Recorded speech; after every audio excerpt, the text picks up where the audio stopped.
A man who has written songs for Adele, Taylor Swift, Beyoncé, and Ariana Grande.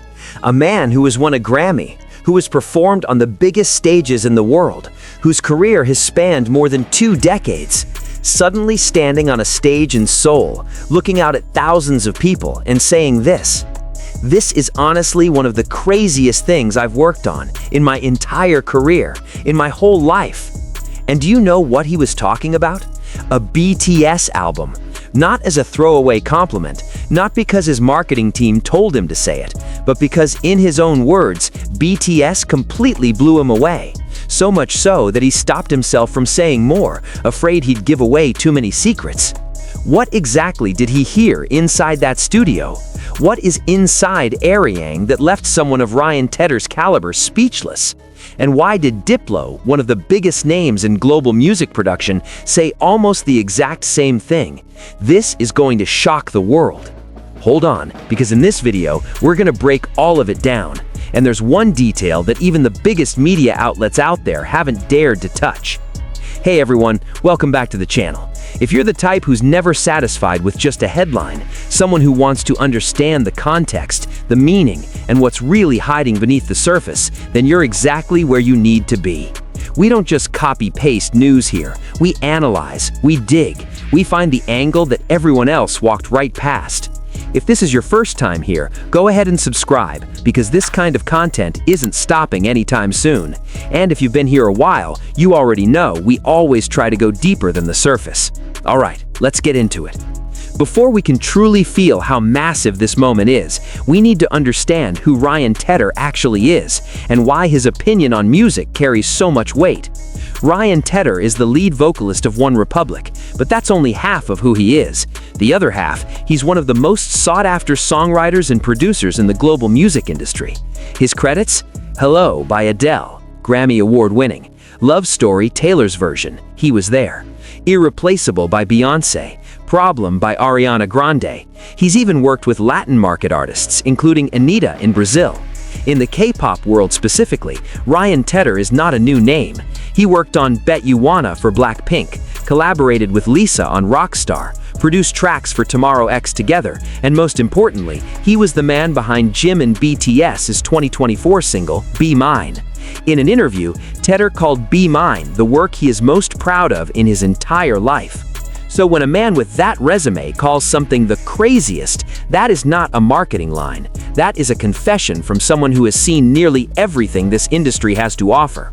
And that confession came on February 23, 2026, in Seoul, South Korea. February 23, 2026. OneRepublic was performing their From Asia with Love 2026 concert at Jamsil Arena, Seoul, one of the most iconic venues in all of Korea. Midway through the show, Ryan Tedder stopped. He turned to face the crowd, and with a tone that was both serious and electric with excitement, he started talking about something he had never mentioned publicly before. Teddder told the audience that he actually has 2 jobs, one with OneRepublic on stage, and another inside the studio working with various artists. And then he said the name. He told the crowd, "I've been working on a lot of stuff for the upcoming BTS album. It absolutely blew me away how talented they were, and honestly, it's one of the craziest things I've worked on in my whole career." The crowd exploded. But Teddder wasn't finished. With a smile that was clearly holding back a lot more, he added, "I think you're gonna love it. So that's all I'm gonna say." That last line, "That's all I'm going to say," was actually the loudest thing he said, because what it meant was clear. There is so much more he knows, and he can't let any of it out. And ARMY? The internet caught fire instantly. Within minutes of that clip spreading across Twitter and TikTok, his words were being translated into dozens of languages. Long threads flooded Reddit. YouTube was filled with reaction videos from fans across the globe. But what's more interesting than the hype itself is this. Ryan Tedder was not the first world-class producer to say something like this about ARMY. Before Teddder, there was Diplo. Diplo, in an interview with TMZ at the Fnatic Super Bowl party earlier in February, said that his collaboration with BTS was the biggest of his life. He feels incredibly lucky to have been doing this for 3 decades and then get to work with a group like that. Honestly, this is going to shock the world. And before Diplo, names like Max Martin, the undisputed legend of modern pop music, and Jon Bellion had already been confirmed as part of the production lineup. Max Martin, Diplo, Jon Bellion, Ryan Teddder, all on one album. ARMY understood immediately, this is not a regular album. This is a statement to the world. Now, I want you to pause for a second and notice something most people completely missed. Ryan Teddder didn't say the album was great or incredible. The specific word he chose was craziest. In the world of music production, the word crazy can carry a lot of different meanings. It can mean technically challenging. It can mean a concept that has never existed before. It can mean a creative process that exceeded every expectation. And it can mean emotionally something that moved even a person who is no longer easily moved. But what makes this moment so fascinating is the context in which Teddder said it. He was performing in Seoul, the city where BTS was born, in front of a Korean audience. This was not a throwaway line in an American radio interview. This was a statement he chose to deliver on the very soil closest to BTS itself. As if he wanted to say to the people of Korea, to every ARMY in that room, I've heard what's coming, and trust me, you are not ready. And there's one more thing almost everyone overlooked. Teddder has also said that his work with Jimin on the single Be Mine was the proudest achievement of his career. Think about that. Out of his entire discography, all the work alongside Adele, Beyoncé, and Taylor Swift, the song with Jimin is the one that means the most to him personally. And now he's involved in a full BTS album? What actually happened in that studio? We may never know the full story, but we can imagine it. And that imagination alone is enough to make the wait almost unbearable. But wait, because there's a layer here that rarely gets discussed, and it's actually the most important thing to understand about all of this. Why is this album called ARIRANG? The album takes its name from Arirang, a Korean folk song known across the world for its deep emotional power and enormous cultural significance. It's a song tied to themes of separation, reunion, and shared longing. It has survived for centuries.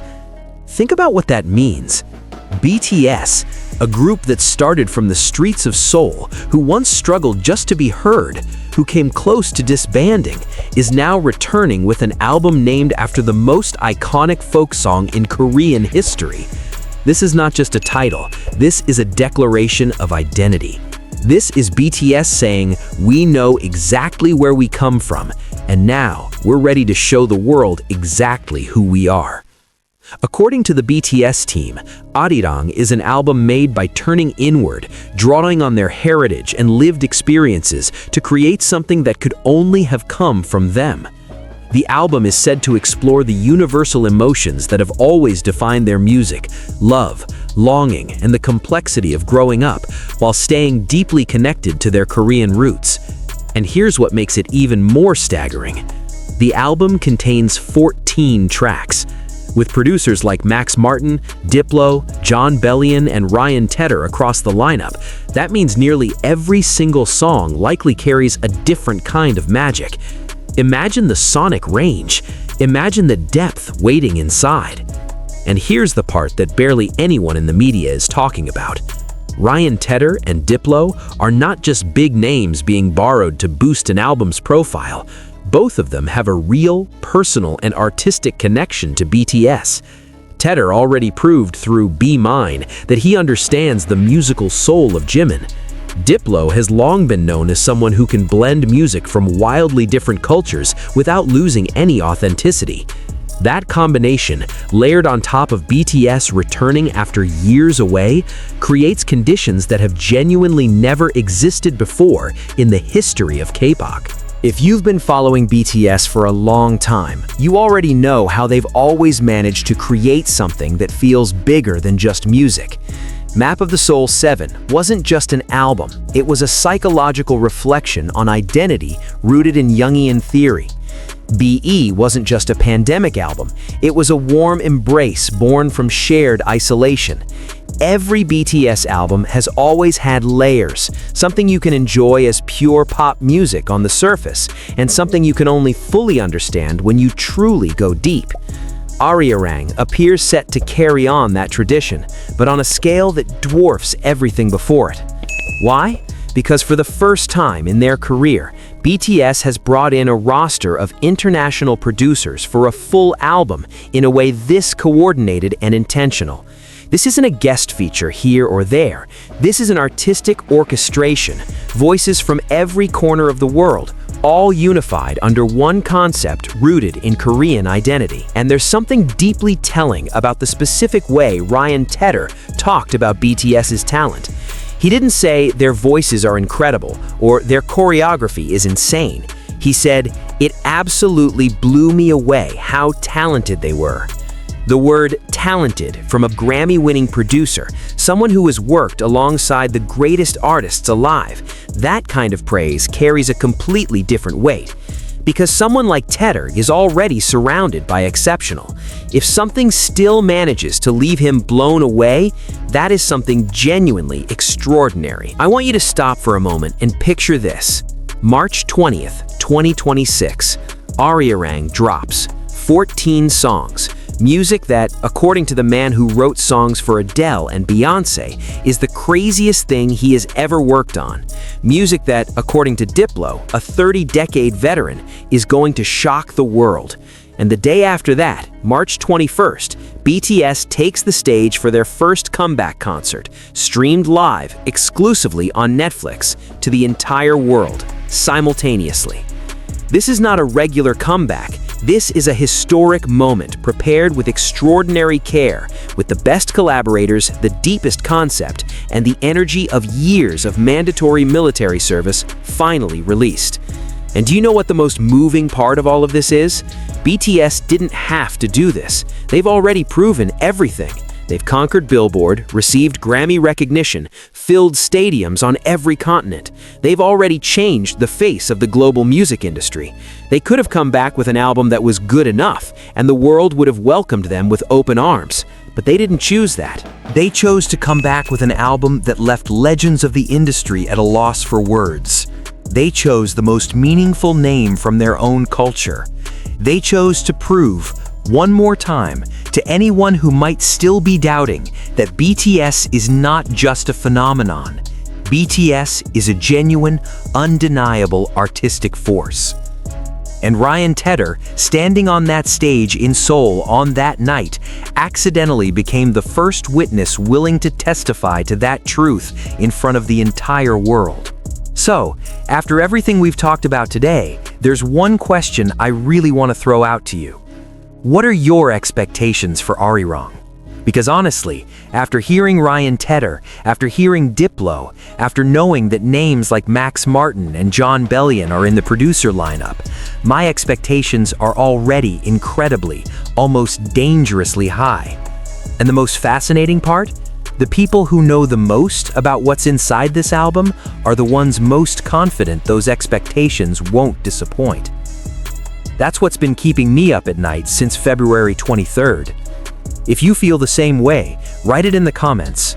I want to know, what kind of sound or concept are you hoping to hear on ARIRANG? Are you hoping for strong, traditional Korean musical elements? Or do you want BTS to blow every expectation wide open with something completely unexpected?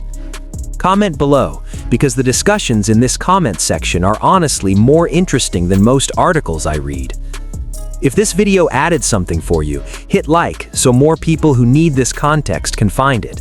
And if you haven't subscribed yet, now is the time, because we are absolutely going to break ARIRANG down in full detail once it drops. See you in the next one. Take care of yourselves, and get ready for March 20th.